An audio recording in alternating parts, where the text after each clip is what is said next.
taken possession of a gun from Sean Mercer shortly after half an hour after the shooting. A huge breakthrough for the police, a first-hand account of Mercer handling a gun on the night of Rhys Jones's murder. But to get Boy X to give evidence against Mercer, the police and the Crown Prosecution Service took the almost unprecedented step of granting him immunity from prosecution for handling firearms. It's very, very difficult to get people who are known to the gang to give evidence against them, because there's a fierce sense of loyalty, there's fear. The witness knows he'll have to go on the run onto a witness protection programme, probably for the rest of his life, and it's been drilled into him from an early age that he must not betray his mates. As the net tightened around Mercer, Melanie tried to get back to normal life and return to work at the supermarket. The first couple of shifts I'd done in work, because I work on the checkout, I think every customer in the shop wanted to come to my till.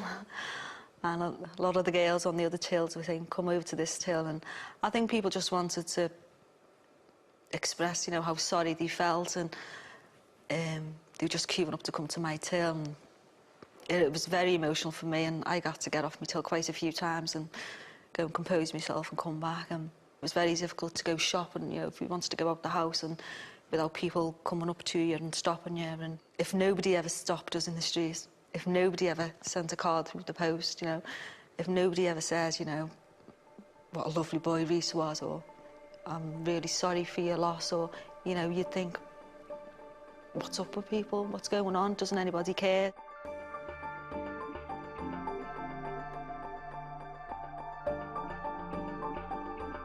Then, in April, came the news that Stephen and Melanie had been waiting for.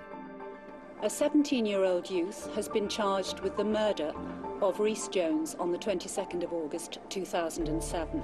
I would personally like to thank Stephen and Melanie Jones for their support and patience.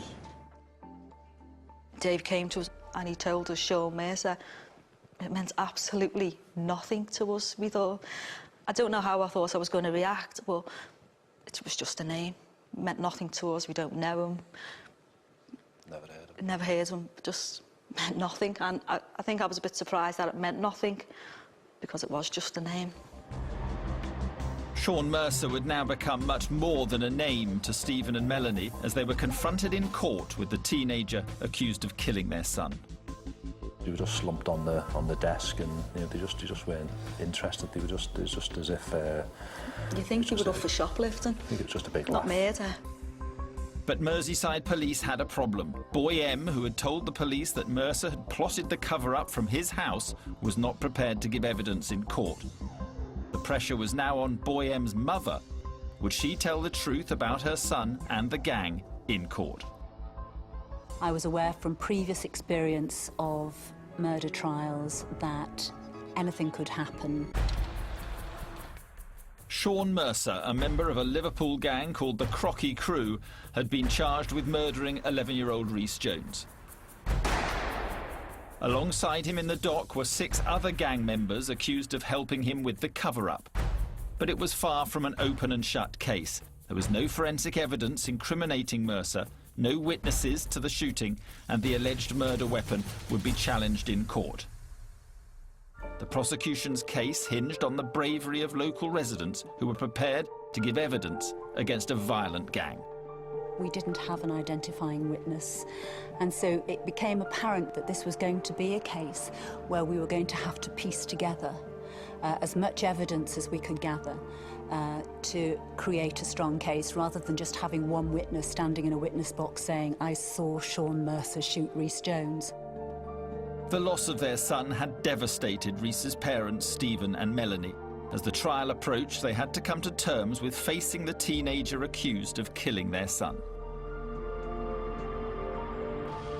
What about the first time you saw Sean Mercer? He came in and sat down in front of us, didn't he? We thought he was just a bit of a kid, didn't we? I was very surprised how young he looked. Yeah, how young then now. I just fell apart. I was just a total wreck. Just a young... Just to think that he was just a few feet from where we were sitting. It's just horrendous. What, how one child could do that to another child? But he didn't even acknowledge us. He didn't even look, did he, over at us? In court, Mercer and his gang showed they still thought they were above the law. Boy M, a key figure in the case who had told police about the cover-up, refused to take the stand. And Mercer's legal team raised significant doubts about the gun which the prosecution claimed was used to shoot Rhys. Mercer and his acolytes' behaviour added to the distress for Stephen and Melanie. The behaviour of them 7 in the dock was totally disgusting, disrespectful and hateful. They just laughed, made jokes, chatted amongst themselves.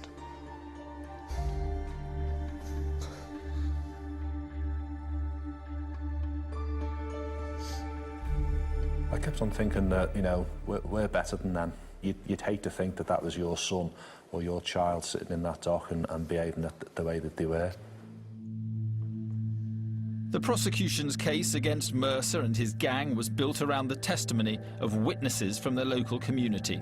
But the Crown Prosecution Service was anxious that face-to-face with the gang in court, witnesses might change their evidence. The fact that you have a statement from a witness saying one thing did not mean that that witness was necessarily going to stand up in the witness box and say exactly what was in their statement. I was aware from previous experience of murder trials that anything could happen. I swear by Almighty God that the evidence I shall give shall be the truth, the whole truth, and nothing but the truth. The pressure was particularly acute for Boy M's mum. Her son refused to take the stand even though he had told police during questioning that Mercer had planned the cover-up from his house. But it appeared that Stephen and Melanie's campaign for the parents of anyone involved in the crime to do the right thing had worked.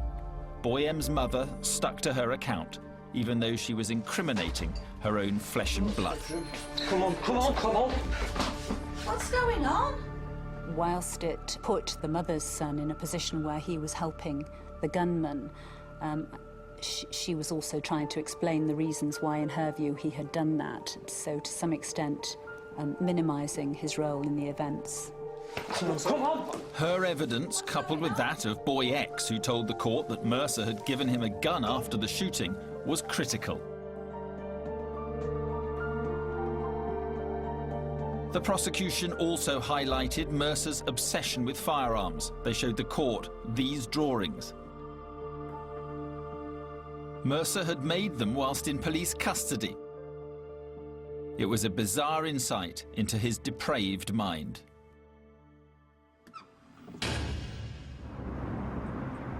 After 11 weeks in court, the jury was sent out to consider their verdicts. A teenager has been found guilty of the murder of Rhys Jones. The 11-year-old was shot dead in Croxteth as he walked home from football practice. Stephen Jones were in the public gallery to see 18-year-old Sean Mercer found guilty of murder. They've been so composed and so dignified throughout this 9-week trial, but they sobbed and embraced as the verdicts were read out. All my focus was on Sean Mercer. Once I heard the guilty for him, I didn't even hear the other 6 verdicts, because I just completely broke down, didn't I? I think he came across as thinking that he's untouchable, is that, you know, nothing's going to stick on me. It's all just, you know, made up by the police, and, you know, I'm gonna waltz out of here because they're not going to convict me. But, you know, they did. Sean Mercer, stand up. The judge gave Mercer the maximum punishment, life imprisonment with a minimum tariff of 22 years. In his sentencing remarks, he described Mercer as a coward who gloried in gang culture. Take him down.